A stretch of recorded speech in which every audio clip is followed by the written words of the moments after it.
Hello，大家好，我是維克，歡迎來到這集的節目。那今天不知道大家有沒有看比賽呢？今天是道奇對上守護者隊系列賽的第一場比賽。那我自己的感覺是，這場比賽對我來說是有好有壞啦。那好的部分，當然今天是佐佐木擔任先發投手嘛。那今天他雖然說沒有投得很長啦，但不過以他今天現有的一個投球的一個內容來看，確實相較於他春訓那幾場，我覺得是好蠻多的。我想至少也可以給教練一點信心啦，可以讓他持續的就是投下去。那我覺得大家可以接受的是被打安打然後掉分，但比較不能夠接受的是你自己一直投入4壞球保送，然後讓人家免費上壘然後掉分。就算結果是一樣的，但內容不一樣，那感受就差很多。所以至少啦，依照今天這場比賽內容來看，佐佐木的狀況，我覺得是有一個正面積極的一個訊號出現的。那壞的部分的話，當然就是今天道奇輸球了，吞下本賽季的第一場敗仗，那也終止他們3連勝。那守護者隊的部分的話，其實我在上一部影片的這個末端其實有提到，這是一支守優於攻的球隊。他們去年在美聯中區呢也是第1名的一個位置。那雖然他們在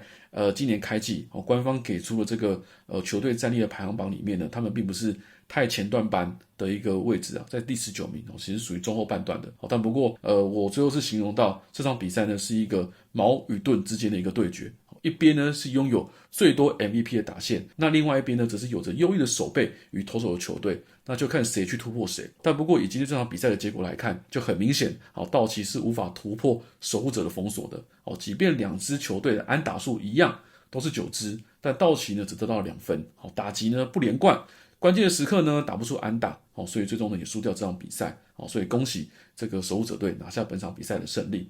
那麼接下來我們來看一下兩隊的一個先發投手的一個狀況。那道奇這邊的話呢，今天這場是由佐佐木擔任先發投手，主投4局被敲4次安打掉1分 ，ERA 來到 2.25， 同時也送出了4次的三振與2次的保送，總共投出了78顆球。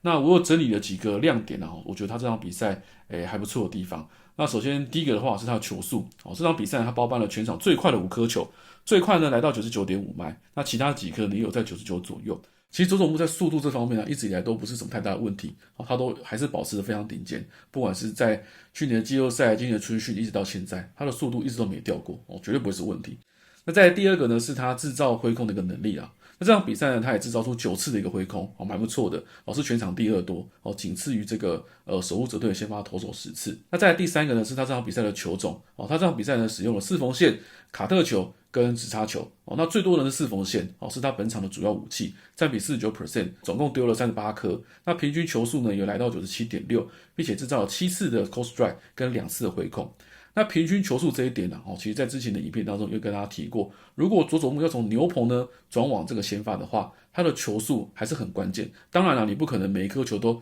99、100在丟你不能這麼做，你也沒辦法這麼做，要不然你就投不長嘛，對不对？但是呢，你也不能掉太多因為如果你掉太多的話，你可能就沒有辦法為你的其他球種提供了一個很好的掩護所以那時候是有說這個球速的部分應該維持在97到99左右會是一個比較理想的一個狀況。那確實從今年春訓到現在，他的速球球速一直都保持在一個蠻好的一個水位。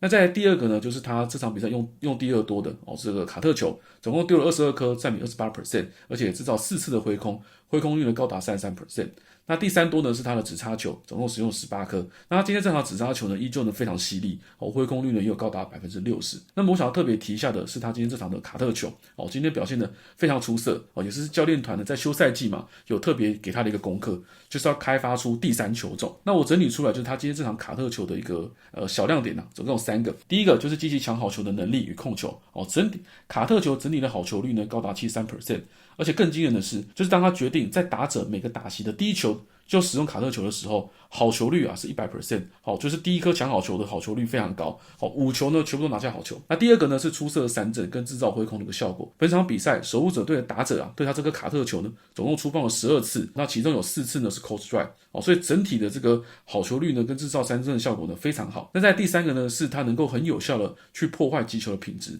雖然就是說這顆球還是有被打安打總共2支，但不過守護者隊的打者在面對這個卡特球的平均擊球出速呢有被壓制只有大概 72.4 左右，所以這也能夠顯示出來就是說這個卡特球確實能夠很有效的去擠壓打者或是破壞他們的一個擊球甜蜜點所以整體看下來今天這場比賽卡特球應該是他自春訓以來投最好的一場了，對打者的壓制力夠也能有效的控進好球帶。那麼控球的問題在這場比賽看起來好像也沒有像春訓那幾場那樣誇張了。那我想這個呢，或許是總教練在這段時間熬的這個雞湯非常有關係。我在看比賽的時候有聽到主播提到，就是他說總教練有去問佐佐木說你的信心來源在哪邊？你要把它找出來。你在去年轉戰牛棚的時候，你也沒逃避，你也不怕，就上去投了，而且投的效果也很好。當時的自信跑到哪邊去了？你要把它找出來，不能夠就是好像上來就是會想太多，然後也對自己沒自信，那最後就是像春訓那樣子。所以我想在這段時間就是教練跟佐佐木這邊應該是有經過很充分的一個溝通，所以讓他在這場比賽很明顯他比較沒有那麼畏懼去對決打者，然後在自己的投球上面呢也比較有信心了，不像之前那幾場比賽看起來都是有點緊張的一個狀況。OK， 所以希望就是佐佐木能夠持續保持好這種狀態，持續的給足教練團信心，對然後讓他能夠在這個先發的位置能夠越來越穩定。好，那麼接下來我們來看到的是守護者隊的先發 Messick， 今天這場比賽他的表現絕對是優於佐佐木的，靠的不是球速，而是球種的一個多樣性。今天這場比賽呢，他總共投了6局，用了76顆球，在前面投滿了5局裡面他雖然被敲出了5支安打，但沒有丟掉任何的分數，而且也沒有投出任何的保送，這也是守護者隊能夠一路取得4-0領先的一個最大的關鍵。那這場比賽呢，他也送出了5次的三振，並且讓道奇的打者揮棒落空高達10次，是全場最多的。那麼他今天總共用了6個球種來對付道奇的打線，並且沒有任何單一的球種使用率超過 30%， 這代表讓打者就是很難去預測啦，就是下一顆球會來什麼。他今天總共丟了4縫線、變速球、滑球、伸卡球、曲球，還有少量的卡特球，所以成功的讓球路的軌跡呢，只是充滿了變化，所以這也是讓他在即便面對道奇強力打線的時候，也能夠脫困的一大關鍵。那打者部分的話，在守護者這邊近期最燙的就是 Chase DeLauter， 那他今天呢被封鎖了所以可以看得出來，道奇今天也是有備而来啦。面對近期表現這麼好的一個球員，今天呢沒有安打出現。那反觀是第一棒的 Steven Kwan 單場有3支安打跟1分打點表現得最亮眼。那道奇這邊的話呢，雖然先發打線除了 Freeman 以外呢都有安打，但不過我沒有辦法適時的敲安，打線不連貫，再加上對方的守備真的非常穩健，看過很多次就是好像球打得很猛，可是呢剛好進手套，要不然就是被雙殺，所以又再次證明就是守護者隊的防守跟他們的投手真的是非常的厲害。那最後來講一下大谷這場比賽呢，他還是没有全壘打出現。去年同期其實進入到4月以前，他就已經有2發全壘打了。那我不知道是不是因為今年這個 WBC 的關係所以他可能在熱機需要一點時間了所以不知道他第一發全壘打會什麼時候出來。那下一場呢就換大谷先發了也是他這個賽季第一次